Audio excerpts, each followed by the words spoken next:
Me gustaría empezar, porque quiero que esta mañana el gozo, la gratitud, sea lo que realmente os quedéis con él. Quiero que os deis cuenta que la gratitud es lo que debe de caracterizar a cada creyente. Y la gratitud trae gozo y trae otras muchas cosas, un abanico muy grande. Pero la gratitud es lo que más debe de caracterizar al cristiano. Bien, si le dijera que vamos a ir saltando de lugar en lugar, primero voy a ver 2 de Samuel 15, y ahí vamos a ver una historia triste, pero el corazón lleno de gratitud. En el 15, a ver dónde yo estoy, 25. David, puede ir leyendo si quiere, yo voy a narrarlo para que no se me haga muy largo. David, aquel hombre que nadie se le puso delante de que David no lo venciera, con un equipo de hombres que lucharon horas y horas, de tal manera que se dice de uno que no podía abrir la mano para soltar la espada, se la había bloqueado horas y horas y horas peleando.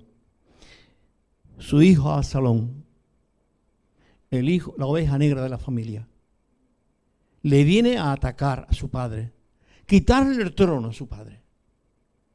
David, temeroso de Dios, como siempre,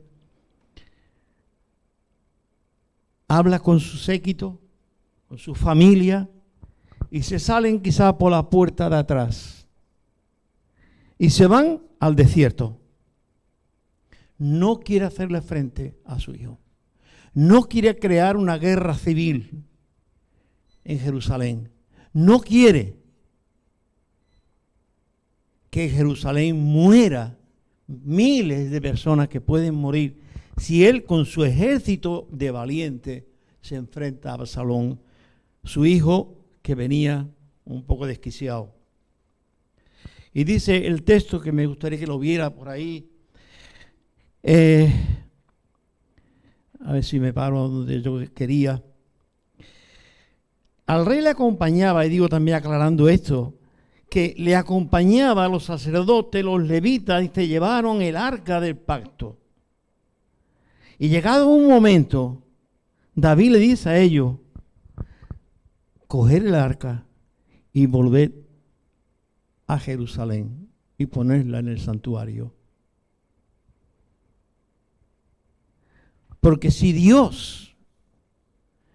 yo soy del agrado de Dios y es la voluntad de Dios que yo vuelva, volveré. Pero si no es la voluntad de Dios, yo no voy a volver.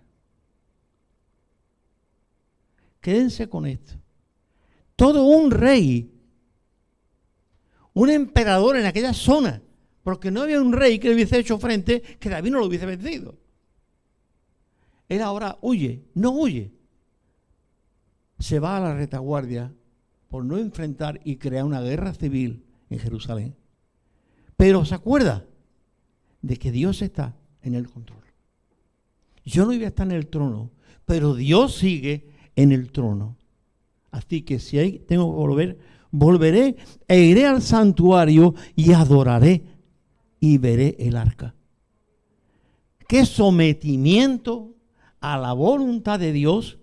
Él lleva muchos valientes con él y podían hacerle guerra a Absalón, pero él dice que no.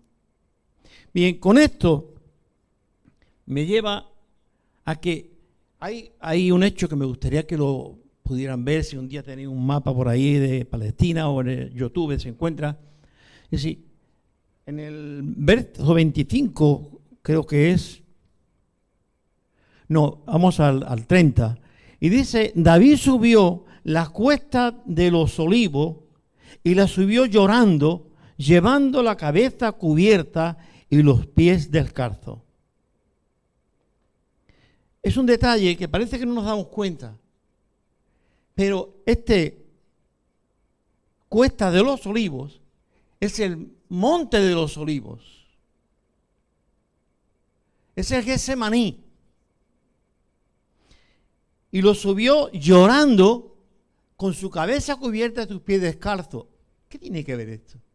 Sí, es que los hombres que estaban en alta reputación, cuando caían, fuera políticos o no políticos o lo que fuera, ellos mostraban su aceptación de la situación que le había llegado. Y él acepta que su hijo venga a pelear. Pero él también acepta que él quiere retirarse para no traer esa guerra civil de miles de muertos. Amaba a su pueblo y amaba a Dios. Cuando estas personas de alta, digamos, nivel, se cubrían la cabeza y andaba descalzo. ¿Quién andaba descalzo? Siempre los siervos. Los siervos andaban descalzos. Recuerden al hijo pródigo, calzado a sus pies. No lo traía. Él era un siervo. No lo traía. Calzado a sus pies. Anillo en su mano. Y un vestido. Sí. David acepta de aquella manera tan humilde la situación que Dios le está permitiendo, pero nunca olvida que Dios está en el trono. ¿Vale? Bien, David entendió que lo que pasa en la vida de los creyentes, después de muchos años como creyente y también como Juanita que andaba por ahí, es decir, cuántas cosas nos han llegado y hemos tenido que aceptarlas. Unas veces, pues, tú sabes, a regañadientes, otras veces pataleando, como los niños, y otras veces, pues, Señor, mira, ¿qué voy a hacer? Esto es lo que hay, a tu voluntad, y punto. Y hemos tirado para adelante. Y Dios nos ha hecho volver, como David volvió a Jerusalén, y volvió a reinar y sentarse en su trono y ver el arca de nuevo allí. Vale, digo esto como introducción, lo que vamos a seguir ahora. El monte de los Olivos se llegaba a él a través de, y sabemos y localizamos que es así, a través del arroyo de Cedrón, torrente de Cedrón, que era un arroyo prácticamente que los tiempos de agua aquello era un río, pero en otros momentos era un arroyo y aún hoy se puede ver que es un arroyo y no un río. Parece que llueve menos en estos momentos, por lo menos por allí, ¿no? Así que Jesús, el Hijo de Dios, después que ha comido la última cena, va con sus amigos y desde el aposento alto que le llamamos hasta el Getsemaní hay un rato, hay un paseo. Jesús se lo toma con tranquilidad. Judas se fue, él tiene a 11 con él. Cruza el arroyo de Cedrón y entran al jardín de los olivos o monte de los olivos. Algo más. Le dice a 8 de ellos, sí, ahora eran 8, quedaos aquí. Y se llevó a 3 más para adelante. Quería mostrarle a ellos realmente. Aquellos 3 eran los mismos que quizás meses antes, no sabemos qué tiempo antes, o han escuchado y han visto a Jesús glorificado con Moisés y Elías, hablando. Sí, ellos 3 apóstoles que le han visto glorificado y que queda impresionado hasta decirle, Señor, nos quedamos aquí los 4 y hacemos aquí 3 cabañas. Hacemos aquí, porque es que esto es lo mejor del mundo. Ahora Jesús le dice, esperad aquí y velar. Cuando vieron a Jesús glorificado, se habían quedado dormidos y se despertaron. No sabemos por qué, pero se despertaron y le vieron glorificado. Ahora Jesús dice, esperad aquí y velad conmigo. Ellos pudieron, y es curioso que Marco lo dice, que Mateo lo dice, que Lucas lo dice, que ellos podían ver al Maestro. Y la agonía de Getsemaní no era fácil. Los demás no sabíamos nada. ¿Qué es lo que iba a pasar después de aquello? Los apóstoles no tenían ni idea. Jesús había dado señales, pero ¿hasta qué punto yo no puedo creer esto? O pensar qué es lo que tú quieres decir con esto. Estamos aquí, entre tanto que yo me voy allá y oro. En esta oración Jesús derrama su corazón totalmente delante del Padre, porque Él sí sabe lo que hay detrás. No hay ni un momento en el que Jesús es ignorante. Él sabe perfectamente qué es lo que hay detrás, qué es lo que le espera. Y lo que le espera no es lo que nos espera a nosotros cuando salgamos de aquí. Jesús sabe que lo que le espera es la cruz, es la muerte, es la tortura anterior a la muerte. Eso lo sabe Él. Así que ningún latigazo que le pegaron a Jesús le cogió de sorpresa. Nunca sorprendió a nadie a Jesús. Jesús sabía en cada momento qué iba a pasar. Pero Él, como David, dijo, si es la voluntad de Dios, bien. Y si no es la voluntad de Dios, amén, también. Él se sometió al Padre en todo momento y llegó a decir, el hacer tu voluntad, Padre, es lo que a mí me agrada. En otro momento Él dice, yo para esto he venido. Voy a decirte, Padre, quita la copa. No, si yo he venido para esto. Bien, quiero que en nuestros corazones, en esta mañana, pueda despertarse ese rayo de gratitud que nunca lo olvide. Aquel hombre que sufrió lo indescriptible, lo inhumano, por nosotros. De esta manera. Dice que delante de aquellos 3 le dijo, comenzó a entristecerse y dijo, mi alma está triste. Nunca se había manifestado Jesús de esta manera. Pero aquellos 3 estaban escuchando Mateo 26. Empezó a entristecerse y a clamar, Señor, si es posible, pasa de mí esta copa, pero no se haga como yo digo, sino como tú. Qué sometimiento más grande de Jesús a la voluntad del Padre. Perdone, pero esta hojita a veces es difícil hasta de despegarla, ¿vale? Lo siento. Yo no sé otros cómo lo hacen tan fácilmente los políticos, yo no tengo idea para esto. Desde el aposento alto hasta el Getsemaní encontramos un capítulo entero. Capítulo 17 de Juan. Si lo leéis, muy paradito, pensando muy bien lo que allí se está hablando, vais a encontrar una enseñanza que nunca vais a olvidar. Ahora está turbada mi alma. Juan 12, 27. ¿Y qué diré? Padre, pasa de mí esta copa. No, mi hora ha llegado y aquí estoy. Bien.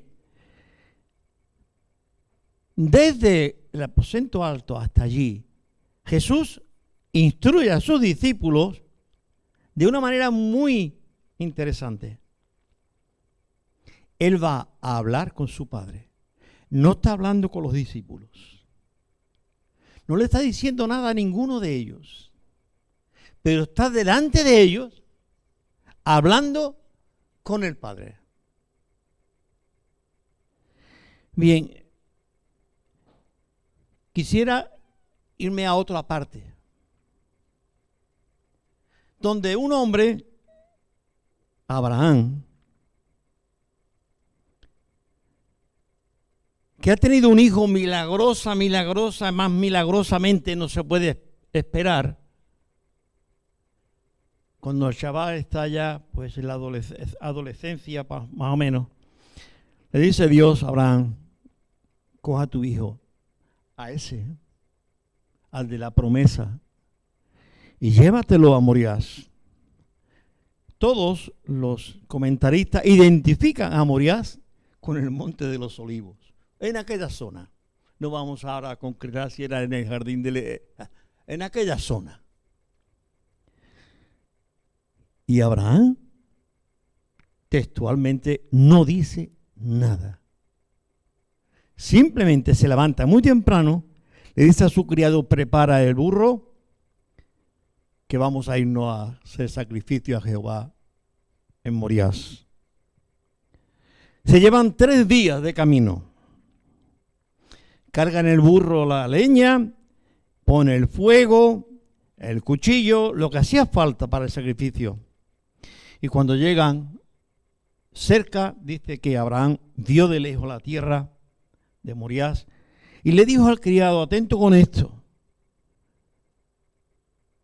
quédate aquí con el burro, porque yo y el muchacho iremos allí, haremos sacrificio a Jehová y volveremos. ¿Cuál era la orden de Dios? Sacrifícamelo e incinéralo. Porque al cordero había que incinerarlo, había que quemarlo. Seguimos adelante y si seguís viéndolo, Abraham coge la leña. Fijaros, estos son detallitos que a veces se nos va. Y se la pone a su niño encima. ¿Dónde está el niño de Domi? No está por aquí, ¿no? Y le coge la leña y se la pone encima, en la espalda. Y él coge el fuego y el cuchillo. Cuando Jesús sale o lo sacan del palacio, le ponen encima una cruz. ¿Quién llevaba los clavos y el martillo? No lo sabemos. Pero él llevaba la cruz. Aquel niño no le pregunta al padre: a papá, deja la leña en el burro. ¿Por qué no vamos con el burro? No. Él carga la leña y no dice nada. Solamente la conversación es muy escueta. Que tengamos textualmente muy poco. Solamente el muchacho le dice al padre: papá, se nos ha olvidado el cordero. Y ahora volver 3 días para atrás para buscar el cordero, pues tú sabes, papá. Está lejos, hijo. Y dice el padre: hijo, Dios proveerá de cordero. Quiero que veáis la profundidad de estas palabras. No son palabras para reír ni cantar. Son palabras para que tú las asimiles. Y digas: Señor, cuánta gratitud debe de haber en mi alma. Cuánta gratitud. Dios proveerá de cordero. Ahí yo quiero ver que la oración de Jesús en Juan 17 es la expresión del muchacho. Sí, Padre, he acabado la obra que me diste que hiciese. Padre, de los que tú me diste, no se ha perdido ninguno de ellos. Yo los cuidaba. Quiera Dios despertar en nosotros que Dios nos está cuidando. Dentro de nuestras locuras, y yo ya que tengo más años que otros, a veces pienso que hice demasiadas locuras en la vida. Bien por la obra de Dios o bien por otras razones, pero locuras. ¿Y cómo Dios cuidó? Cuando me torcí, me enderezó. Sí, Dios cuida. Dios cuida. La distancia era poca, pero Jesús tardó un rato largo en llegar hasta el Getsemaní. Quería hacerle ver a sus discípulos lo que él sentía en su alma acerca de su Padre. Padre, otra vez tengo el problema de la hojita. Hay que preguntarle a los políticos qué hacen para que esto no les pase a ellos.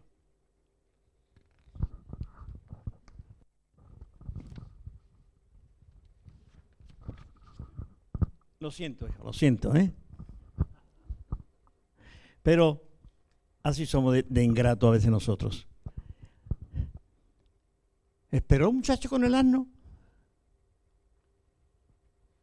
¿Esperó el siervo con el asno allí? Tiene una orden su señor. Tú te quedas aquí con el burro mientras yo voy allí y vuelvo. Bien, el muchacho sabía algo. Sabía que iba a hacer un sacrificio y que él, como Domi dice, hijo, vamos a ir al culto. Se viene para el culto con él, con su hijo. Lo más normal del mundo. Él quería enseñar a su hijo a hacer un sacrificio a Jehová. Lo que el niño no sabía era la clave. Papá, se nos olvidó el cordero. Lo más importante. La leña, el fuego, el cuchillo y el cordero. El corazón de Abraham tenía que ser más fuerte que todas las cosas. No le dio un infarto allí. Cualquiera de nosotros nos pega un infarto o se nos salta 2 lagrimones porque la cosa era para eso. Bien, el niño no lo sabía y llegó allí y el padre prepara el altar y coge al niño y le pone encima de la leña y el niño no está diciendo nada. El texto de Isaías dice que enmudeció y no abrió su boca. Y como cordero fue llevado al matadero y no abrió su boca. ¿De quién está hablando? No del niño, sino de Jesús de Nazaret. El niño no dijo, papá, ¿qué va a hacer? Papá, ¿qué va a hacer? Cuando vio que el padre cogió el cuchillo para degollar al niño. ¿Os imagináis? En ese momento aparece la mano de Dios. Y dice Moisés, Abraham, espérate. Yo tengo un cordero ahí para ti. Y bajaron del monte los dos, alabando a Dios, ¿verdad? Pero vamos otra vez ahora a Jesús. Jesús sabía que no había sustituto para él. El niño no sabía nada. Tampoco dijo más nada. Pero Jesús sabía a lo que venía desde el vientre de su madre. Sabía a lo que venía. Sabía que el tiempo se iba presionando cada vez más para acercarse al final. Y estando allí, dice, en el huerto de Getsemaní, dice, oró intensamente con una agonía de muerte. Sabía lo que había. Y él sabía lo que dolía. Un cuerpo santo, puro, sin mancha, como pretende él que la iglesia, como novia, se presente delante del Padre, sin sombra ni arruga de contaminación. Así era él. Pero ahora todo el peso de mis pecados, de mis maldades, estaban cayendo sobre él. Y él era consciente, y muy consciente del caso. Él era muy consciente. Él sabía que él era el Cordero de Dios. Juan se lo recordó un día. Y ahí el Cordero de Dios que viene a quitar el pecado del mundo. Él lo sabía, pero Juan se lo recordó, por si acaso. Se le había ido. Bien. Sabiéndolo, él continúa. Y allí, en ese capítulo 17 de Juan, podéis encontrar expresiones preciosas, profundas, que os puede saltar quizás hasta las lágrimas. En esos momentos de tanta agonía, Lucas es el que registra y dice que vino un ángel y les fortaleció. ¿Estaba Jesús queriendo evadir la cruz? ¿Estaba Jesús queriendo, si el papá, no hay otro desgraciado por ahí que cargue con la cruz, no yo? No. Jesús lo que no quería era morirse de un infarto. Él tenía que morir en la cruz. Él había sido declarado maldito. Y los malditos morían en cruces. Así de claro. Jesús no era un superhombre de esos que hemos visto en las películas famosas americanas, esos que se comían al mundo. Como el Rambo, por ejemplo, que tampoco eran tan superhombres, pero bueno, el Rambo dio un salata, ¿verdad? Y el otro, y esa gente. Jesús no era eso, era un hombre normal. Ni más fuerte que tú, ni más fuerte que yo. Y le habían dado, no su merecido, porque él no se merecía nada de eso, pero le dieron por todas partes. Cuenta el chaval que hizo usted conoce los testimonios de este hombre, del que hizo de Jesús, en la película, la última película. Yo nunca sé pronunciarlo, así que lo dejamos ahí. Que de verdad, en una de las caídas que hizo con la cruz, porque la cruz no era hueca. La cruz de este muchacho en la película no era hueca. Que podemos haber dicho, ya, la hueca, hombre, que no pese. No, era de madera. Y una de esas caídas que él tuvo, se dislocó un hombro. Y no pudo decir, espérate que se me arregle. Tuvo que seguir con ese hombro dislocado y llevando la cruz. Entonces, él declara, dice, hasta eso me hizo a mí entender lo que Jesús tuvo que pasar. Y que otro punta de látigo le llegó a él a la piel. Él estaba cubierto de una manera como suelen hacer los artistas estos para que no hacerle el daño a él. Y eso lo trabaja muy bien. Pero alguna punta de los látigos le llegaron a la piel. Y él dice, aquello era. ¿No? Quiero decir, todo esto, hermano, dice, despertar en nosotros. Oye, aunque estamos viviendo en un estado de bienestar, como decía algún político, y que hoy nada está mal, y que todo el mundo puede vivir bien y tranquilo, sin problemas, menos los ucranianos. Si los demás todos estamos bien, aquí no hay problema. Para que hayamos llegado a esto, tuvo uno que morir en la cruz. Para que tú tengas paz en tu alma y tengas gozo como que vayas a celebrar, uno tuvo que sufrir a tope. No hay excusa. Esperad aquí hasta que yo venga. Abraham no contó nada al hijo. Dios no le contó a Jesús. Jesús sabía a lo que venía. Padre, si es posible, pasa de mí esta copa. No podemos comprender la agonía de aquel hombre. No podemos comprender porque de alguna manera que te caiga encima la culpa de todos Esto enloquece. En mi tiempo de visitador de prisiones, que hace ya muchos años, fueron muchos años, entonces conocía a mucha gente allí. Pero me acuerdo de uno que justamente era de Chipiona. No sé su nombre ni quién era, pero bueno, me dijeron, ha llegado uno nuevo de Chipiona. Entonces yo siempre cuando llegaba alguien nuevo, pues pedía permiso y entraba a visitarlo a la celda y nos encerraban allí, charlábamos un rato del Señor o de lo que fuera. Y me dice, no, pero este hombre está pillado. ¿Cómo que está pillado? Ok. Se ha quedado ahí en pie mirando a la pared y no reacciona. Lleva ya un día y pico de pie mirando a la pared. Él no era culpable de lo que le cargaba encima. Él no era culpable y no podía aceptar. Su cabeza no podía entender ni aceptar que le hicieran culpable de algo tan grave como le estaban acusando. Y lo metieron en la celda estas incomunicables y allí estaba de pie. Me abrieron la puerta, intenté hablar con él, pero él no reaccionaba. Con los ojos abiertos, mirando a la pared y punto.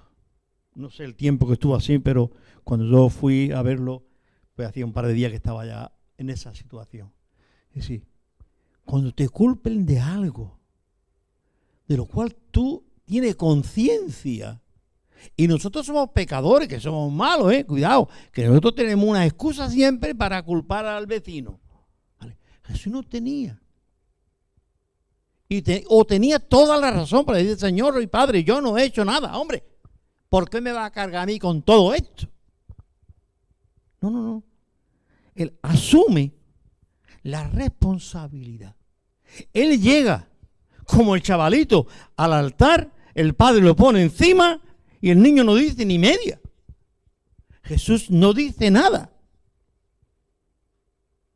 Jesús acepta voluntariamente todo lo que le estaba llegando. Estando en el momento más crítico, ¿qué es lo que hace el Padre? Cuando Él está en la cruz, clamando, ¿qué es lo que hace el Padre? El gesto del Padre, ¿cuál fue? Lo que decimos hoy con la trata de mujeres, mirar para otro lado. Dios el Padre miró para otro lado. Quizás porque no podía, de alguna manera, entender hasta qué punto había llegado la maldad del hombre contra ese hombre que era su propio hijo. Cómo Dios tuvo que soportar aquello. El Padre. Es mi propio hijo. Soy yo mismo en otro sentido. Soy yo mismo y me están machacando de esta manera. Una cosa bonita que tenemos es que Jesús ganó el corazón del Padre. Se presentó delante del Padre con su propia sangre y dijo, Padre, Juan 17, he acabado la obra que me diste que hiciese. En la cruz él dijo más tarde, consumado es. Pero aún en 17, que Jesús está vivo todavía, que aún no le han pegado nada, ni le han dicho nada, ni le han hecho nada, ella está dando por concluya o concluso la actuación que tenía que hacer. Padre, he acabado la obra que me diste que hiciese. Los que me diste aquí están, tuyos son. Bien, queremos ir terminando. La conversación de Jesús con el Padre, vuelvo a insistir, Juan 17, léanla y párense. No tengan prisa, analicen cada expresión de Jesús ahí al Padre. Es su última voluntad, si cabe, a los apóstoles y al Padre. Bien, el ángel que viene y les fortalece, ¿qué es lo que le trae? Se dice que le trajo agua. Se dijo que le trae un bocadillo. No le trajo nada. Es la aprobación del Padre. Hijo, adelante. Estamos en el camino. Estamos en el camino. Y el Padre sabía a qué iba. Y Jesús sabía a lo que iba. Estamos en el camino, hijo. Vamos adelante. De ahí, de ese momento de agonía, de muerte, Jesús se levanta, se va a sus discípulos y le dice: levantaos. Como si no hubiese pasado nada. La victoria está ganada. Ya. Aún el látigo no ha sonado. Ni los clavos me han perforado las manos. No. Pero la victoria está ganada. ¿Cuál era la actitud de Jesús? La victoria está ganada. No hay más problema. De ahí que es cierto que sigue sufriendo, sigue doliéndole los latigazos después y todo eso. No podemos ser ajenos. Pero sí nos demos cuenta cómo Jesús enfrenta la situación.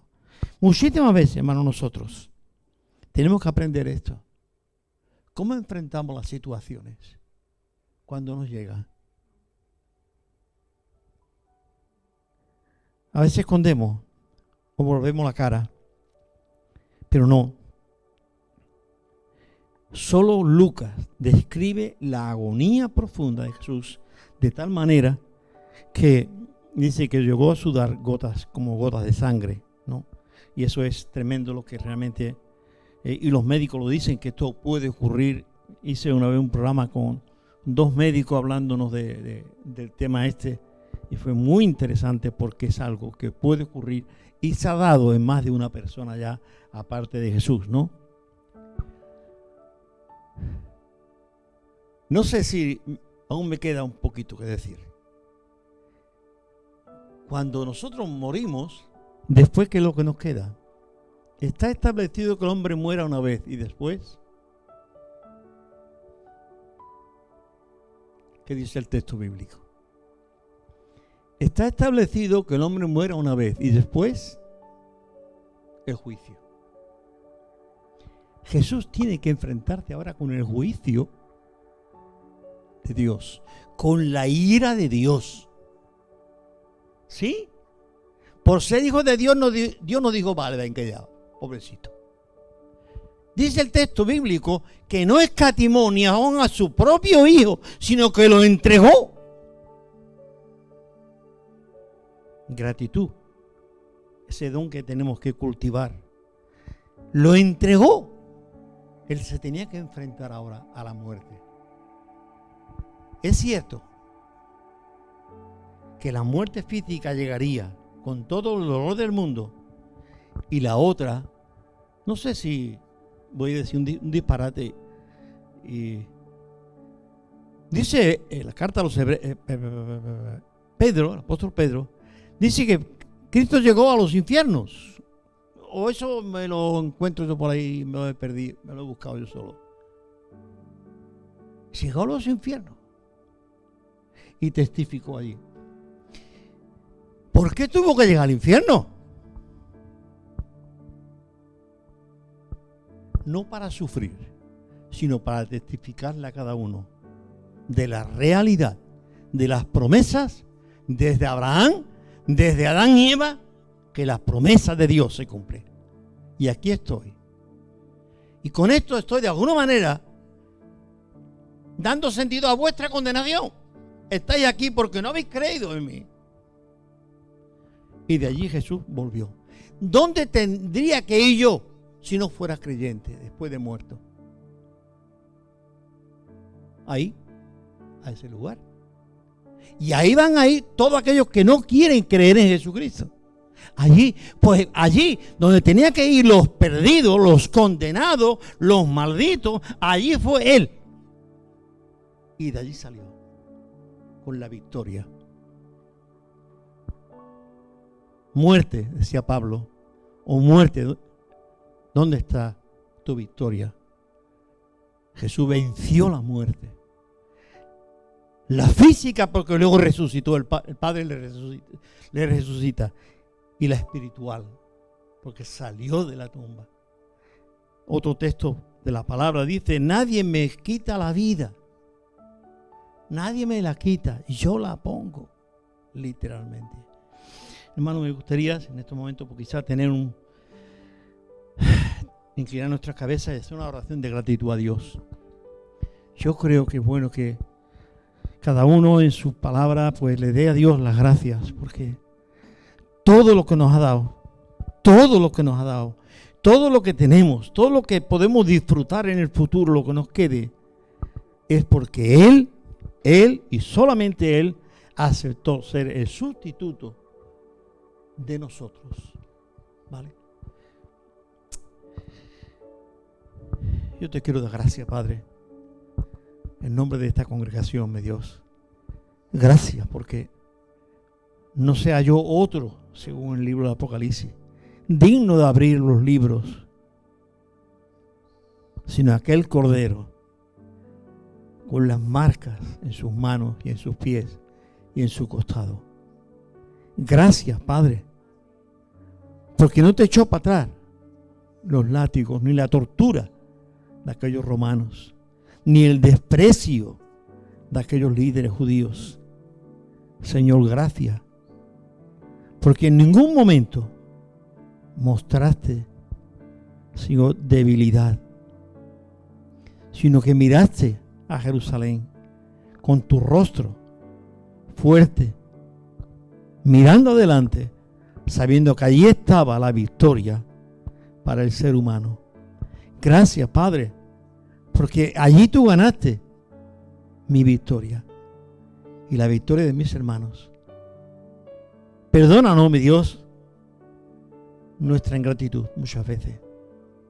Perdónanos, Señor, porque no siempre estamos reconociendo que tú eres el Señor de nuestra vida.